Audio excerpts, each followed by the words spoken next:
Ancient philosophy talked about an end of time and a transformation of humanity. And while they could tell us about when this might occur, they really didn't underline why it would occur.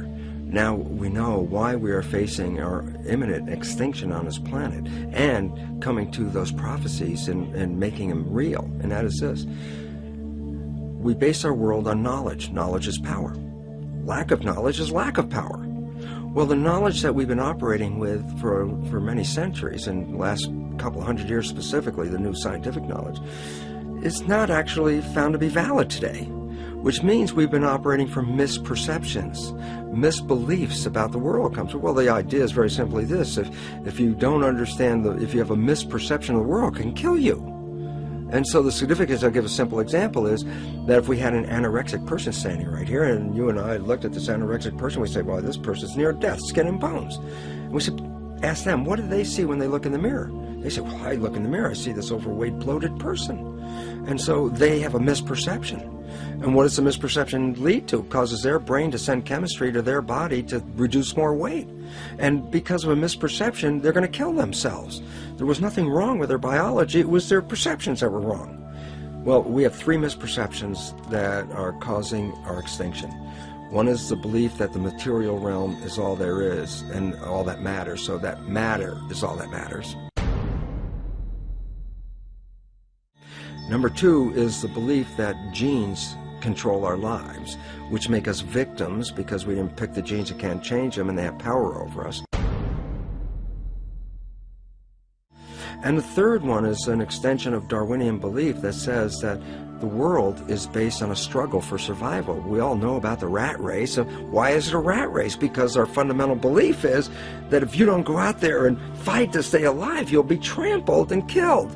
And so we see a world based on this Darwinian world, a nightmare of a struggle for survival, which involves war and competition and gouging each other, for each one climbing up on the back of another to stay alive. So what's wrong with these perceptions? Well, number one, the belief that matter is all that matters. That's a Newtonian belief. Quantum physics has come in and said, boy, did you make a mistake on that. It's not the physical matter that's most important, it's the invisible stuff you can't see, because it's the invisible fields, the energy fields, that shape matter in the same way that a magnet can cause the shaping of iron filings.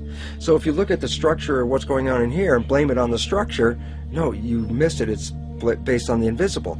But the biggest part of contribution to that invisible from us is our mind. Our minds are shaping the world. So whatever we believe is like a magnetic field that shapes our biology and our life to conform to the belief. So it says, wow, if that's true, then all of a sudden we should put more emphasis on the mind than on the body part. And that if we change our beliefs, then we can save our world. Myth number two was that genes control us, the belief of a victim. Again, cancer's in my family, what can I do about it? I might as well enjoy my life now. And all of a sudden we become irresponsible. Why? Because I said, well, if I can't control it, why do I care? And then irresponsible nature leads us to the extinction as well. The new science says, no, genes don't control your life, your mind controls your life. That your mind, acting through a new thing called epigenetic control, a new mechanism by which the environment or the perception of the environment controls our genetics, is what controls our heredity. And all of a sudden it says, well, then it means if you change your mind or your perception, then you change your biology. And the answer is absolutely. So you're a master of your life rather than a victim. And a third one that says, get all the matter you can, take it from the earth, rape the planet, gather it all in your yard because that's a measure of your success. Turns out, no, it's not. And the competition you use to gather all this matter is actually now found to be destructive, because evolution is based on a cooperation. When we look into the biosphere, it's all a balanced, harmonious community except for us, because our belief says it's a struggle. The plants and the animals behind me, they look at it as this is a garden for them. We're the only ones that are out of the garden by a misperception. Since perception controls life and misperceptions can kill you, then you recognize the fundamental misperceptions on which we base our civilization are the destructive elements leading to our extinction. And when the new beliefs come into the public, civilization will take a radical turn and move off into a new situation of thriving and harmony and holism. That's the dimension that we're going to. This is the end of the civilization of the old beliefs and the transition into the new one. It's really interesting when we look at the world right now. It's in crisis, and that really promotes a lot of fear, which then creates a worse situation because then we get into protection, shut ourselves down. So I think we should look at what's really going on in a different understanding. Cells are like people, and you have 50 trillion cells in you, so you have 50 trillion citizens, people inside of you. But imagine you were inside a caterpillar, and you were in there with millions and millions of other cells, and all the cells have jobs: digestion, respiration, muscle cells doing their thing. Everybody's got a job. Caterpillar's growing. Everybody every day at the end of the day go, wow, man, we were working today. This thing is building. The caterpillar's getting bigger and bigger. The economy in that caterpillar's growing. So you as cells inside, you don't see the outside world, you see the inside world of your universe of cells as workers and all that. And you're looking around saying, yeah, system is growing, economy's great, everything's wonderful. Then there's a point where the caterpillar reaches a certain size and things start to slow down. And all of a sudden when things start to slow down, there's like more cells are necessary for the jobs. Cells start getting laid off. Actually, what's happened. And many cells in this fear state actually commit suicide, which in biology is called apoptosis. They actually commit suicide because they look around going, oh, this thing's falling apart. Everybody's losing their work. It seems like it's coming to an end. And while everybody's in that panic fear, there are other individual cells in there that are not panicked. These other cells, genetically identical, but have a different vision. And they're called imaginal cells. That's the name of them. And these imaginal cells, they're in the midst of all this falling apart of their civilization, are looking and say, there's something better and more beautiful in front of us. They're the ones that create the butterfly. So from the same population that's going down with the caterpillar, many of these imaginal cells, which are the equivalent of cultural creatives, have a new vision for this civilization, saying, wait, restructure this thing. We can restructure this. We can make something far better. What's happening in the world today is the end of the caterpillar. And the imaginal cells are making themselves known with new ideas, new visions, and new ways out, because there is a far better way out. It's not the end at all. And most importantly, it's the young people have to recognize they're the population of imaginal cells, because it's up to them to take what was brought into the civilization and restructure it so they can build that butterfly civilization that is far more magnificent. So rather than looking at fear, right now, look at this as the moment of opportunity, because there's something so much better on the horizon, but we can only get there by eliminating the structure as it is now, because the structure as it is now is providing for our extinction. Why is the myth perception of genes such a problem? And the answer is, if you buy that genes control you, then you buy yourself as a victim. And as soon as you buy yourself as a victim, you let go of your power in creating life. The new science of epigenetics totally reveals that this is not true, and in fact takes the mind and uses that as the shaper of the physical world. And the third myth perception that is affecting us right now is a Darwinian belief that evolution is based on a struggle for survival, with the fittest being the winners. So that, what does all this lead to? It leads to a belief of materialization, that matter is all there is, and that people fight over the matter, because whoever has the most matter wins, according to the Darwinian theory of having the most and being the winner and being the fittest. And it makes a whole world based on competition. And the new science completely undermines that whole thing, because the new science says evolution is based on cooperation. And if you don't cooperate, then the whole thing is lost. What we're seeing right now is, with all the competition of each other destroying each other, wars, competing for material existence, raping the planet and tearing it apart to get some pieces of it to hold in your hands and say you won the game. Every one of those moves is destructive, not just of the planet, but of human civilization, because human civilization will thrive with cooperation and will die with competition. And we're caught up in these three old beliefs, these three old myths, as being truth. And if you operate from these truths, then you end up with the extinction that lies before us.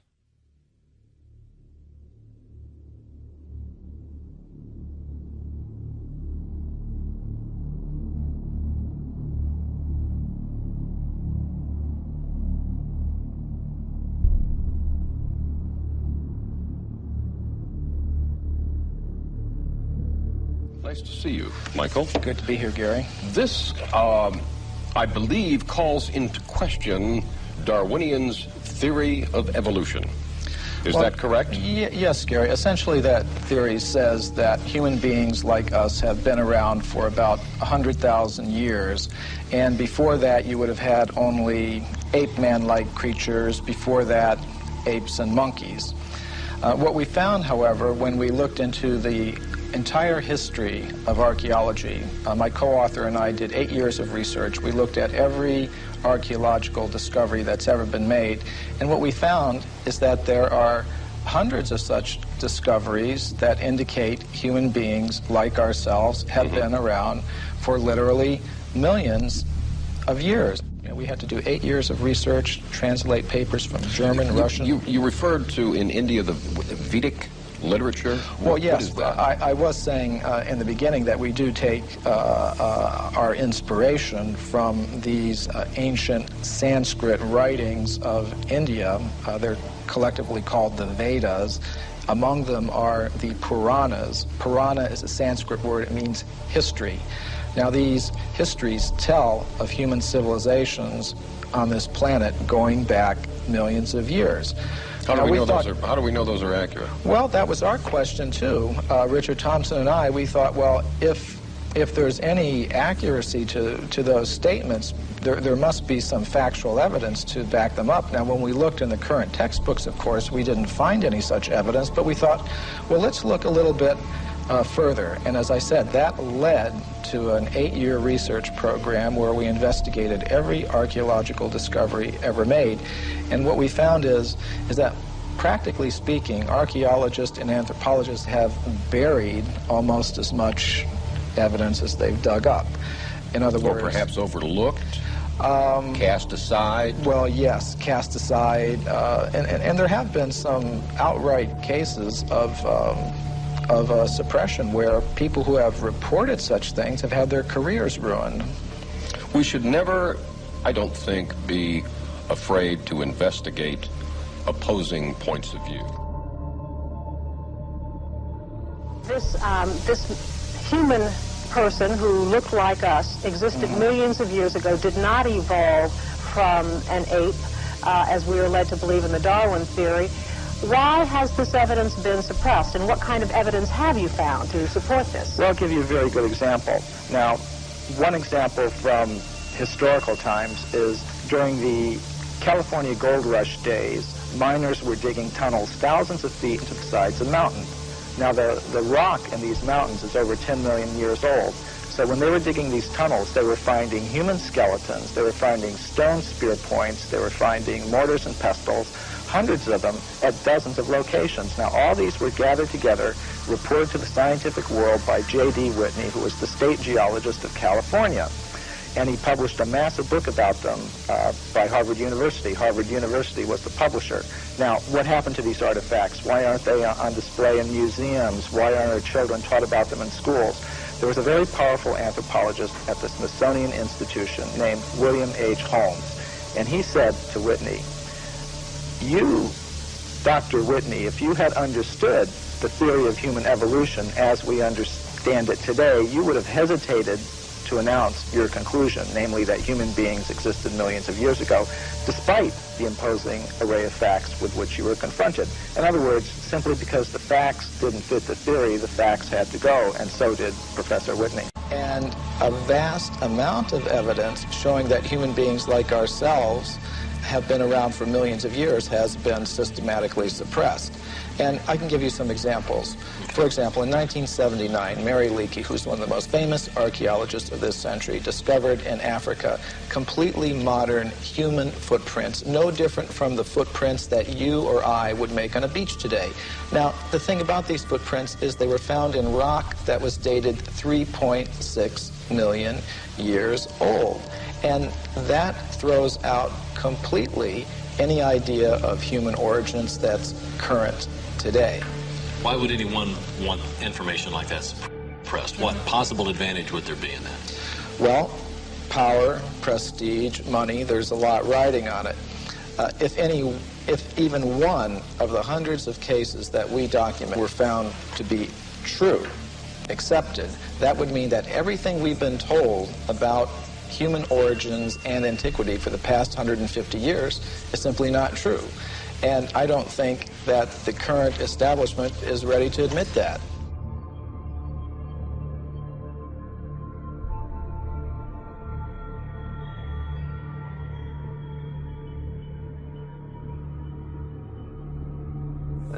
I think that scientists find it harder in some ways than many other people, you see, and some other people, because there's still a strong commitment, even perhaps partly unconscious, to the old atomistic worldview. So what you're saying is that science has shown us something that scientists do not want to see?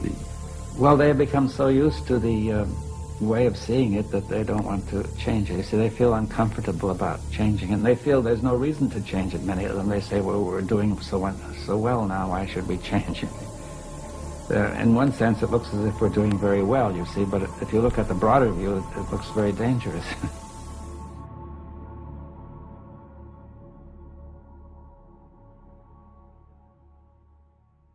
In the 1840s, there was a scientific magazine called The Geologist, and it reported that in Macoupin County, Illinois, which is right here in North America, in the United States, a human skeleton, just like ours, had been uncovered in a coal mine, in solid coal 90 feet deep underneath the ground. Now, Richard Thompson and I were able to discover from the reports exactly where that occurred. And we talked to the Geological Survey of the state of Illinois, and we asked them, well, how old is the coal there? And it turned out it was 300 million years old, which means it's older than the Jurassic, you know, that word that everybody knows now, that refers to the dinosaurs. In other words, it was older than the age of the dinosaurs. Wow. Okay, so that throws a whole new spin on it. Yes, indeed it does. And some of the scientists who have read the book have obviously recognized that. For example, William Howells, who is one of the big anthropologists of this century, one of the architects of the current paradigm, he said, well, if what you say here is true, it more or less throws a monkey wrench into our whole picture of how life originated on this planet. And I think it does. So, but yet we keep coming around to the same thing. People just don't want to believe it. They just, like you said, well, they're skeptical. They go, oh, no, that's just a hoax. They're not hearing the information that noted scientists are finding.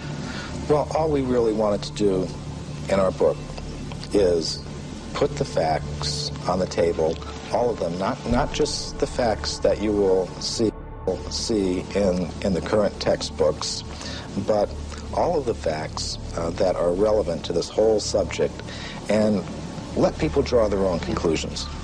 One of the questions I first came up with when I was reading the book that you did answer in the book that I'd like you to explain was that I said, well, gee, don't we have all these machines now that can look at the footprints or the bones or whatever, and that will just tell us how old it is? Oh, this is a very common perception. We have such faith in technology and those who employ it that when we hear about things like carbon-14 testing or potassium-argon testing, we think it really is a very simple process, almost like you pop something in the microwave and boom, it comes out. It's not like that at all. These are very complicated procedures. What I found in practice is that scientists may run several tests on the same piece of bone. Some of the ages will be very great, some very small, and they will tend to pick the date to publish in their scientific literature that most fits the idea that they start out with about how old the fossil should be. Now that often happens.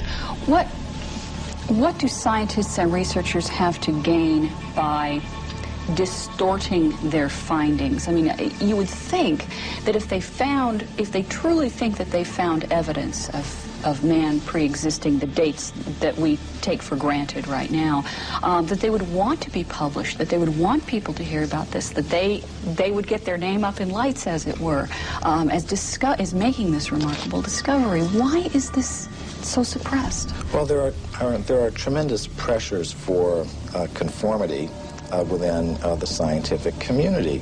For example, for every academic post that opens up, every professorship that opens up in an American university, there are generally hundreds of applicants. Mm-hmm. And it does not help your reputation if you go reporting things that should not be reported. It could be very bad for one's reputation. And in our book, we document several cases of that. For example, Virginia Steen McIntyre. She's a geologist who I personally know. She lives in Colorado now. She went to Mexico in the 1970s, and she was a geologist with the U.S. Geological Survey. She dated a site there where some human artifacts have been found at 300,000 years. Mm-hmm. All her test results show that that was the age of that site. But because that went against the dominant idea that human beings have only been in North America for 30,000 years, she said she was not able to get the report published. She was labeled a publicity seeker and a maverick in her community of scholars, and she said she eventually lost a professorship that she held at an American university because of this, and hasn't been able to work as a geologist since. Now, this is not the normal picture that we have of how science works, but unfortunately, these are the sorts of things that can happen, and these are the sorts of pressures that can be applied in order to keep a certain view intact. Mm-hmm. So what do people need to do now? They apparently, we need the public to open their minds up a little bit more to alternative ideas to what we've been taught. Well, I think one thing we need to do is develop a little bit more of a healthy skepticism towards pronouncements from spokespersons from the scientific community. Just as we've learned not to accept without question every pronouncement that may come from the press secretary of a politician or the public relations office of a corporation. We may want to dig a little further, keep an open mind, have some healthy skepticism, and I think perhaps we've placed spokespersons from the scientific community on a little bit of a pedestal, and we may need to give them the same sort of treatment that we would give to spokespersons from other groups in society. Let's just put the facts on the table and look at them and see how they've been dealt with. It shouldn't matter, what your motive is. It's like bowling. If you bowl a strike, who cares if you're doing it for this reason or another? I mean, facts are facts. Now, the facts that we've uncovered... we know statistics can be distorted for whichever way someone wants them to be distorted. We know that. Right. You and I could take the same statistic and change it around and make it look different. So let's look at them. You have talked in terms of the fact that scientists don't cheat. That's a myth. You say there's actual cheating going on. Oh, that's very well documented. For example, the Piltdown case is a very famous case that documents that. Now, what that has to do with is early in this century, there was a purported discovery of an ape man in England based on a skull and a jawbone. And this Piltdown ape man, was in the science textbooks for about 40 years. And then suddenly it was revealed that the British Museum had tested these fossils and determined that it was a very elaborate hoax. And many people have speculated about the identity of the person who was the hoaxer. and practically all of them center on different scientists in England, such as Sir Grafton Elliott Smith or Sir Arthur Smith Woodward, all very well-established scientists in England, because only somebody who knew the scientific method very well could have prepared these fossils in such a way that they would have fooled the scientific community all around the world for 40 or 50 years. So some scientist who wanted to perhaps give some evidence in favor of evolution, because there's not very much of it, invented this ape man, and in a very sophisticated way cheated, literally. And this is admitted by the scientists themselves. And there are more examples I could give. Evidence that goes against human elevation or evolution is reported only by crackpots. Now this is one of the standard techniques that the scientific community tries to use against anybody that reports something that goes against their ideas. They try to label them in a derogatory way without actually discussing the facts. And I think we've all had experience of that. But the real facts is that actual scientists have, over the past 150 years, reported many astounding facts that go against the theory of evolution. And the present scientific community doesn't want people to know that. They want to promote the idea that anybody that's against evolution is somehow or other a religious fanatic, a crackpot, but it's simply not true. And I've personally met scientists who have discovered some of these things, and what happens to them is it's very unfair, the treatment to which they are subjected. We're going to go to Anton in Brookfield, Wisconsin. Anton, how are you? Fine, thank you. Your comment. I've often wondered how the perfect complementary male-female systems of reproduction could have evolved from unintelligent life forms.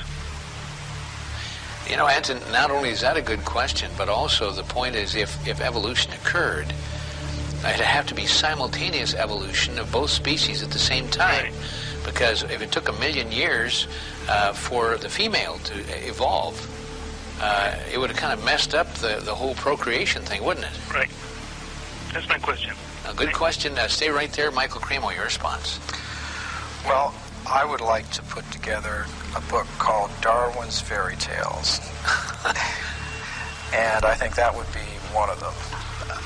You can just look at so many examples of complex structures and behaviors in different creatures, whether it's how the spider learned to spin its web, or how our human reproduction system came about, or any of these things. They're a complete mystery. They're not explained even theoretically by the evolutionist. And what they do is, when they want to explain anything, they just wave their magic wand and said, it happened by evolution. And that's why I call it Darwin's Fairy Tales. If you were to predict what archaeologists might find, you would say, well, they would tend to find a very bewildering mixture of anatomically modern human fossils, ape-man-like fossils, crude stone tools, articles indicative of a higher level of culture, all sort of mixed up and going back, hundreds of millions of years. Mm-hmm. I think you might also predict that given the biases of investigators towards a linear progressive idea of time, with things beginning in a very simple state and progressing in a linear fashion to a more advanced state, that they might edit that record to conform to their linear progressive biases. And indeed, both predictions we found in our investigations do come true. You actually do have that very bewildering, mixture of advanced artifacts and bones mixed up with more primitive ones going back hundreds of millions of years. And you also do find a very systematic editing of this record to conform to a linear, progressive, you might call it evolutionary view of things, which is quite amazing. Of course, if we have this sort of cyclical picture, circular picture of things, much of conventional science will need to be readjusted. There's still a strong commitment, even perhaps partly unconscious, to the old atomistic worldview. So what you're saying is that science has shown us something that scientists do not want to see. Well, they become so used to the way of seeing it that they don't want to change it. You see, they feel uncomfortable about changing it, and they feel there's no reason to change it. Many of them, they say, well, we're doing so well now, why should we change it? In one sense, it looks as if we're doing very well, you see, but if you look at the broader view, it looks very dangerous. Now, many people are talking about this new worldview that's coming up these years. Do you see a new worldview coming up in the Western world? Well, in a certain part of the Western world, yes. I think a worldview in which there's more focus on wholeness, on process, rather than on analysis into parts and more static constituents. But does that come up because we want it, or because we are forced to take on it? Well, probably both. I mean, that is, I think a certain fraction of the people want it. Perhaps they're tired of the old one, they don't feel it's working. And also there's some evidence for it, I think, especially in physics, and probably in other sciences as well. The evidence in physics comes partly from relativity and partly from quantum theory, or perhaps more from quantum theory than relativity. Again, all of these, you see, combine to the notion that the universe is a kind of indivisible whole, rather than analyzed into constituent elements which interact as separately existent. So the classical level, Newtonian level, is explained by quantum mechanics as a limiting case, you see, of a more, so that you have a whole, but the whole determines itself to behave somewhat like independent parts in many cases. So even whether it's going to be behaving like parts is determined by the whole, right? But what we can see is the parts rather than the whole. We see, in physics, we see the parts because that's the way we approached them the last few centuries. I don't know if, you see, I think our perception is influenced by our way of thinking, so that we accept this mechanical way of looking at things. But if you went back 1,000 or 2,000 years, I don't think people actually saw the parts as primary. The way we see it depends on the way we think, you see. We actually make up everything in the sense all these theories are made up by us, but in these theories we place the parts, we may either place the parts as fundamental or the whole as fundamental. Right? Now, the quantum mechanics is placing the whole as fundamental. That's, I think, the most basic change it makes, right? Finally, every theory is made up by us, and we're going to see whether we can apply it coherently to reality. You see that I think we could make an infinity of different kinds of theories, and some of them would be more coherent than others, you see. For example, if somebody is said to be mentally disturbed, he has another theory which we think is incoherent, but to him it looks coherent, right? Because we can always ignore what is not working, you see. Or we say we'll solve that later. You just said that in reality we make it all up, not just the parts, but also the wholes. Could you explain? Well, I think that's the question. What is the relationship of theory to reality, you see? Now, one view is that it reflects reality, you see. Now, I think that it corresponds to reality. I think that view is only limited, right? Like a map is said to correspond to a city, but there's nothing on the map that corresponds to anything in the city. In the map you see dots of print, and the city, which is very vaguely defined, the city is also vaguely defined. So what corresponds is certain abstractions that we abstract. Right? But the map, the real test of the map is that it guides us correctly in the city. And if it's a wrong map, we will find incoherence in our action. Right?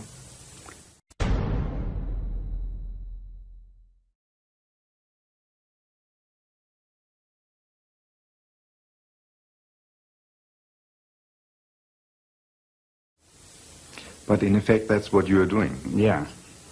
And in effect, you are questioning the whole Western worldview. Yes. Well, yes. I think even all the worldviews need to be questioned, the Eastern and the Western. See, the West has, in a sense, implicitly questioned the Eastern worldview. Every worldview, I think, is limited. But I think the Western worldview, its limits have not been seen.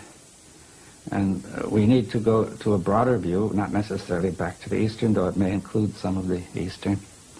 But I think we need a kind of dialogue of these worldviews to go to something beyond, right? Where do you see the limits of the Western worldview? Well, just in the way of saying that it focuses too much on analysis, and it tends to lead to fragmentation. You see, now what I mean by fragmentation is not just division, distinction, but because the parts in the whole are correlative concepts. You see, a part is a part only because it's part of a whole, like a machine or a watch. Right? Now, a fragment is something it means break it up. You see, that's the root of the word, to smash. Right? So if you smashed a watch, you would get fragments. Now, the Western view, it aims at getting the true parts of the universe, but in some ways, perhaps it gets fragments, not to some extent in physics, but much more so in fields like biology, psychology, sociology, and so on. Right? But now, if you break it up falsely into fragments, then you have confused. You see, you're going to treat these as separate when they're not, and also you're going to unite what's in the fragment when it's not united, right? So it leads to confusion. So in the West, you tend to confuse the part for the whole and vice versa? Yeah, you get confused about the part and the whole because you take a fragment as an independent whole. But if you take the true whole that includes everything, it would also include you and include your perception of the whole. Yes. So could you ever tell me your way of perceiving the whole to anyone else? Well, we can have a dialogue and so begin to exchange, you see. In other words, I can't tell you unless we're talking together. You see, we have to exchange our views on that, right? And perhaps now, and then there comes the problem that people are ready to listen to somebody else's worldview, you see, seriously, without resistance, without opposition. But I think the observer is an intrinsic part of the whole. That's what quantum mechanics is teaching us too in physics, right? That the observing instrument is just as much part of the whole, and therefore, because of the possibility of these non-local interactions in quantum mechanics, when an observation is made, the two systems are not really distinct, you see. Therefore, they participate in each other, and you cannot therefore get an unambiguous meaning to the measurement, right? The same happens between human beings. You see that if somebody tries to measure somebody else, talk to him, there's a mutual change which makes it impossible to get an unambiguous attribution of qualities. It's not possible to say what David Bohm would have said in another interview. No. Tomorrow at the same time. No, because we're participating together, so what I am is affected by what you're doing and what you are, and vice versa, right? That's exactly the sort of thing that happens in quantum mechanical observations. Okay, if I say then that when I think about the whole and the part, I end up understanding that if you understand the whole, you're not able to tell it to anyone else because then you step out of the whole and become a part. Well, I think there's a kind of communication. See, this is the point about having a different worldview. There is a kind of communication that does not begin by denying wholeness, you see. You see, if we say, here am I and here are you, and then we have already divided it, right? But perhaps we could communicate in the spirit of the whole without assuming that division, right? See, we're not trying to tell, that means I'm not trying to tell you what I think, you not trying to tell me, but rather together we are trying to discover how we're going to think together. Do you see the difference?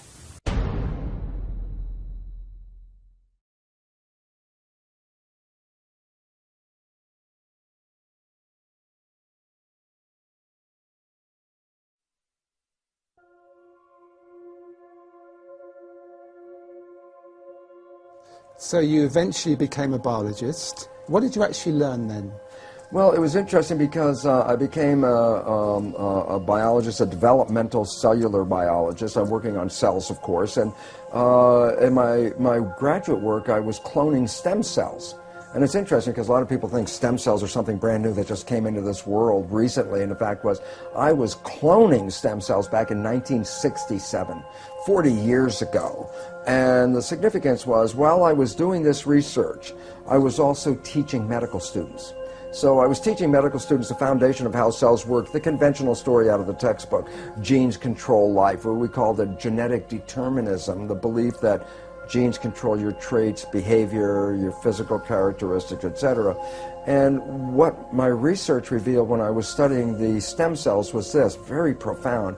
I put one stem cell in a petri dish all by itself, and it would divide every 10 to 12 hours. So it'd be 2, 4, 8, 16 cells, 32 cells. After about 2 weeks, I have thousands of cells in the petri dish, but what was unique? They were all genetically identical. But then I did the experiment. The experiment was to take some cells out of the dish and put them into a separate dish with a different environment. Okay. And so the environment is a culture medium, but the culture medium to cells is like the world that we live in. It's got the air, the water, the food, all the things in it. So I take the cells out of my stem cell dish, put them in a separate dish with a different environment, and the cells form muscle. But then I went back to the same dish with genetically identical cells in it and took some cells out and put them in a different environment, and they form bone. And then I went back to the same dish with genetically identical cells and put them in a third petri dish with a different environment, and they formed fat cells. And there I was confronted with this reality. All the cells are genetically identical, but they had different fate, fat, muscle, bone. I said, simple question, what controls the fate of cells? And the answer is the environment. It was the only thing that was different because they were all genetically identical. So I started to really say, oh my goodness, here I am teaching genes control life to the medical students, and yet the cells were revealing to me that, hey, they all had the same genes, but it was the environment that I put them in, and so the environment controlled their life. And a very simple experiment that is very profound for us today is, if I took my dish with plastic petri dish with cells in it and moved it from a healthy environment to a less than healthy environment, the cells get sick. And if I were a doctor of cells, you might say, well, what kind of drugs would you give these cells? And it turns out, no, you don't give the cells any drugs. You just take the dish from the bad environment, put it back into a good environment, and the cells will innately, naturally come back to health again. So how did this realization impact you at the time? Because you were teaching something completely different. Yes. You did this experiment and you realized what you were teaching wasn't the full truth. Oh, absolutely. And then I had a problem with my colleagues because, first of all, they doubted my work, and then I brought them into the experiments and I had them observe them, watch them, and they all said, wow, yeah, the environment controls the cells. But they wanted to marginalize it, so they would say, oh, that's an exception or an anomaly because we're teaching genetic control. It didn't fit the story.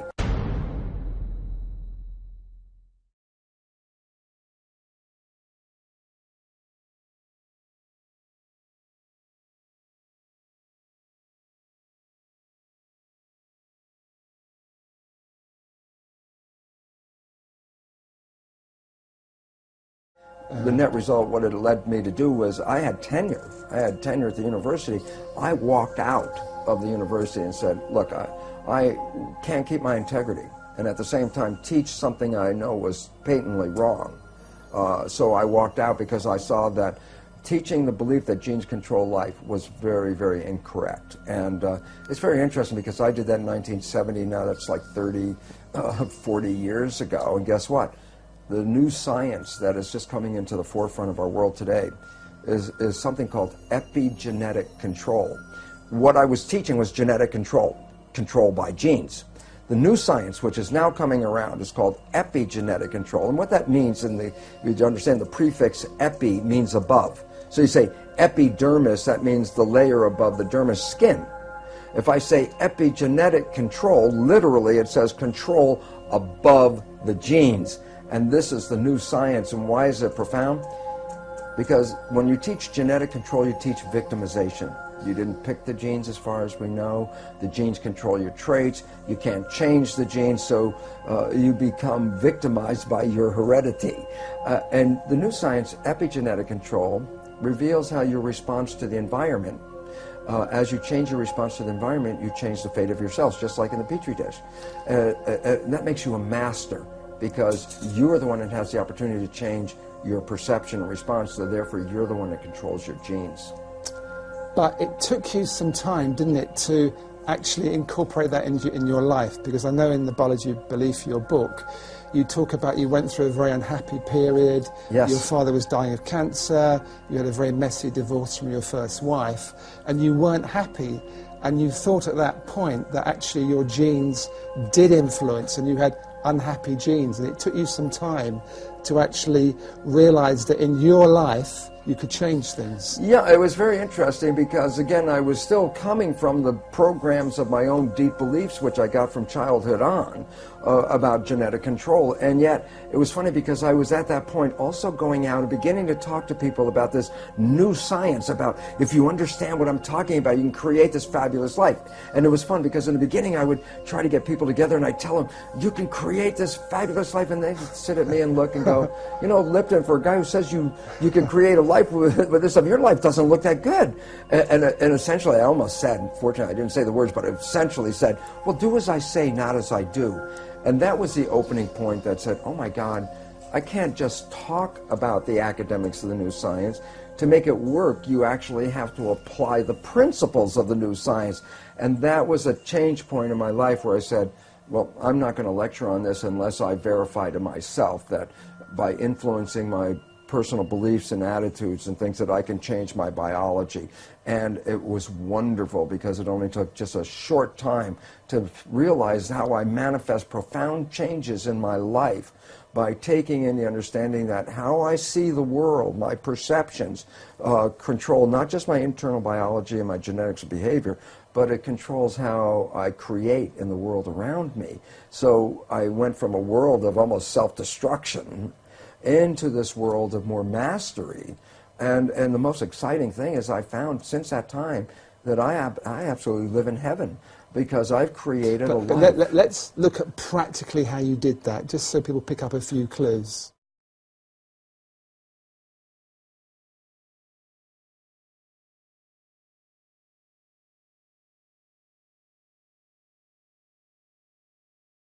Okay, well, the first thing is this.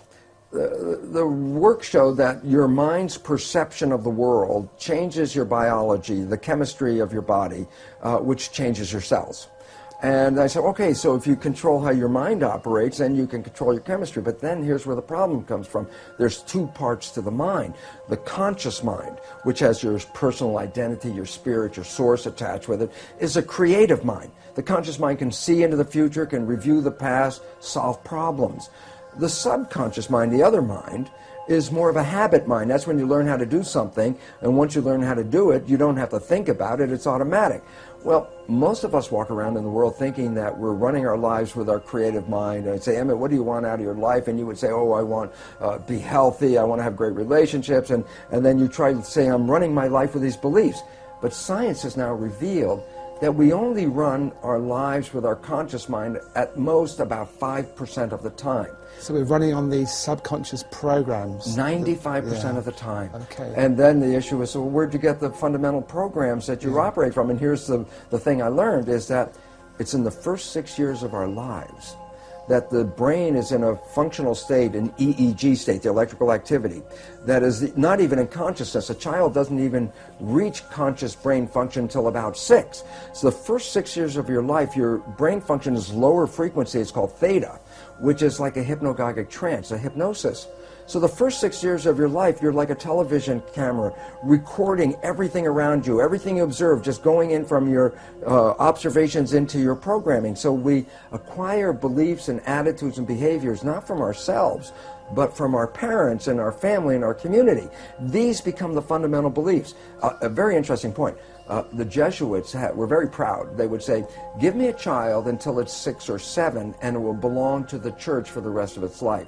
What they were saying was what they knew, which science is now finding out. The first 6 years are programming. Yes. And whatever program you get, that will be the rest of your life. So that's why they said, just give me the first 6 years. And it turns out they were precise. The first 6 years is download a program, and that's when you get your behaviors from those around you. So you were able, by realizing this, to then look at how you were living your life on a practical level and say, I am not going to be governed by these pre-programs.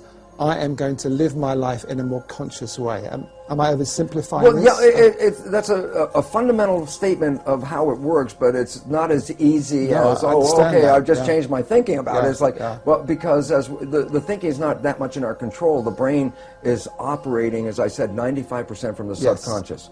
But how did you actually then get results in a relatively short space of time? Well, the first thing, how does the subconscious learn? And that's a very critical thing. The conscious mind can learn from reading a book. So the subconscious mind can read a self-help book, and you go, wow, that sounds really great. And then you find you read the book, but your life is still the same. And it turns out, why? And the answer is because the subconscious mind is more of a habit mind, things that you repeat over and over again. Yes. So the reality is, if you can stay conscious, be present, and when those negative thoughts come in our head, and psychologists tell us 70% of the time, the thoughts that are going through our head are negative and redundant, so the same negative thoughts are going through. If you could stop those thoughts, if you could hear them as they come through, like, oh, that's not going to work, or this will never happen, those kinds of thoughts. If you can hear them and stop them consciously, say, no, change the belief right there, just give the more positive thing. As you repeat this more frequently and you keep repeating it, the subconscious mind begins to learn. So as a habit, if you stay conscious, and you have to work at it, and here's why people say, well, how come only 5% from conscious mind, 95% from subconscious? Because the conscious mind can think into the future and think into the past and solve problems. Then think about it yourself. Most of the time, you're thinking about something. Well, if you're thinking, you're using the conscious mind. Well, if you're using the conscious mind for thinking, then who's running the show? And the answer is, when you're not paying attention and you're thinking about what I'm going to do tomorrow, your subconscious is running the show. So you used the words, be present. Be present. Which be mindful. We hear a lot. So be mindful, which really means be aware of what's going on. So you get an automatic reaction, you're aware of that, and you say, I don't want to go there, that's an old pattern, and you look at a new way to be in that situation. Exactly. And you have to repeat it over and over again, because if you think, well, I got mad at myself yesterday because I repeated that same stupid thing, and I got mad again today because I repeated the same stupid thing, and then people give up because they get frustrated. And it's like, no, it's a habit. So you have to every day, but ultimately you can repeat it. Yet there are, fortunately now, very many new healing modalities that can help you rewrite the subconscious beliefs much faster. So I get very excited because some of this may take work for people, because you have to really be present, and yet we're so bombarded with information and our lives are so busy that our conscious mind is almost always wandering, trying to resolve issues and problems and things we have to work out, which then means the subconscious mind is running the show. And it's very interesting, because most people will be very familiar with this story. I tell it to my audiences and they all laugh because they're familiar with it. And I say, look, you have a very close friend. You know your friend's behavior. And you happen to know your friend's parent. And at some point you see that your friend shares the same behavior as their parent. So you casually volunteer, you go, you know, Bill, you're just like your dad. And that's when you have to back away from Bill. Because Bill's the first guy that says, how can you compare me to my dad? And everyone laughs because they're familiar. But I say, no, there's two very profound points from that one story. And profound point number one, everybody else can see that Bill behaves like his dad. He got his programming from his dad. It's only Bill who doesn't see it. And profound point number two, we're all Bill. Because all of us got programming, and all of us operate with these programs, and we don't even see we're doing it, that we, even when told we're doing it, will deny that we do these behaviors because we don't even see when we're doing it. That's why it's called subconscious, below conscious. Because you went from, and I'm quoting from your book, wanting to be anyone but me, to being, I think you quote yourself as the happiest man in the world. You felt so happy. Oh, so my gosh. So you proved that this can work. Well, I had to, because I said when I first started talking about it, it was from an academic, conscious point of view. This is what I learned. But my subconscious programs are still exactly the same. So, while I had this wonderful knowledge, my life still wasn't anything I wanted to brag about, because it wasn't. And as you know, that old game, well, who would you like to be? And I could think of anybody I'd rather be than me. And yet, when I started to apply the new science and rewrite the subconscious so it supported me rather than the programs of limitation or disempowerment that we get from our parents and our community as children, which almost all of us get. When I put in the new programs, all of a sudden I started to find, my goodness, my life completely turned around. All wonderful things started happening in my life. I was healthier. I haven't been to a doctor in 20 years. I don't need that. I don't take any of their drugs. Why? Because most of the illness is just from the stress of not living in harmony. And when you learn to get rid of the limiting programs that we got as children and put in programs that support you, guess what? Then all of a sudden the place turns into heaven. And it's interesting, people, I tell people, well, you create your own life, and then they look around and go, I don't want responsibility for this, but I say, well, you didn't know you were creating with these unconscious beliefs.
Just a temporary thing. How could this stay there? It's been there now for at least 20 years.